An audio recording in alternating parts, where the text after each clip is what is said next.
My grandmother and grandfather had a restaurant in Naples, Italy since I think it was 1890. I think 122 years. So we know Neapolitan food.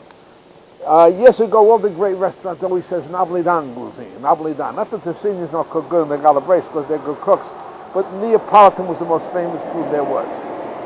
So I'm going to get ready to enter the restaurant, and I'm going to start preparing the food. The first thing we do in the Napolitan cooking, we mince the garlic. We don't like lumps of garlic in your mouth because you know what happens? You smell like garlic, you can't kiss a girl. So what we do is we cut the garlic very fine.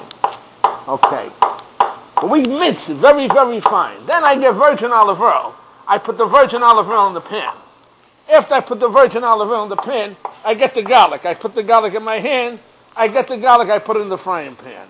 The next thing we do is we brown the garlic. But before I do that, I throw a pinch of red pepper. A little red pepper, a little spicy, not too spicy. Red pepper. Then I get a little capers. I put some capers in. I load it up with a little capers. Then after that, only puttanesca sauce. Puttanesca, you could use gator too, by the way. They cook with green olives and onions. It does not go. That's not the puttanesca sauce. So we put the olives in. Now after we put the olives in, the next thing we do, we got a basil. Which a little basil, with basil at the end. We put a little anchovies. We get some anchovies. We mince it up with our hands. I should really cut this up. I got to cut it fine because you don't want to taste it. It's very salty. Okay. So we put the anchovies in. I think we need a little more virgin olive oil. We'll put a little more oil in there. The next thing we do is we set it to the fire. Now as we take this to the frying pan, I make this brown on a high flame. Everything browns, it cooks itself. We go to tomatoes. We don't just use any tomatoes. We don't use any tomatoes. You know what kind of tomatoes we use? Who knows what kind of tomatoes we use? See these tomatoes? Look at the color of these tomatoes. Zamenzono, Italy. The lava rocks in Naples. They came from the lava rocks. That's why they forged tomatoes. The guy went for jail to selling bad tomatoes. He went to jail.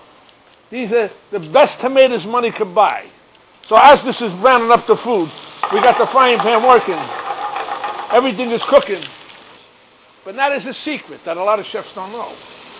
What we do is we get the gator olive juice and we pour this into the sauce. So this is the sauce of boutons. I hate to say what that means in America, the sauce of the horse. Okay, so the next thing we're going to do is we're going to get a little juice and we're going to pour the juice into the sauce. Everything is getting brown now. And the juice is going in. Now this is the flavor to it.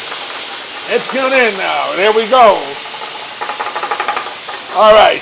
Now that cooks, we're going to brown that up real good. By the way, the sauce is only going to take 5 to 6 minutes. Now we're going to get the tomatoes. I'm actually going to bring them near the stove just to work a little easier. I'll put them over here. I'm going to get the tomatoes and I'm going to squeeze them right in the sauce. Look at the rich, beautiful tomatoes, virgin olive oil. Now, I got to sit down and eat. I mean, after all, I cooked. And by the way, we do this in less than 30 minutes. We do it in 15. A complete dinner, except the cake. Hold it, the daughter of Igrata. Hold it. Okay. Buon appetit. Salute Gindane. Buona festa, everybody.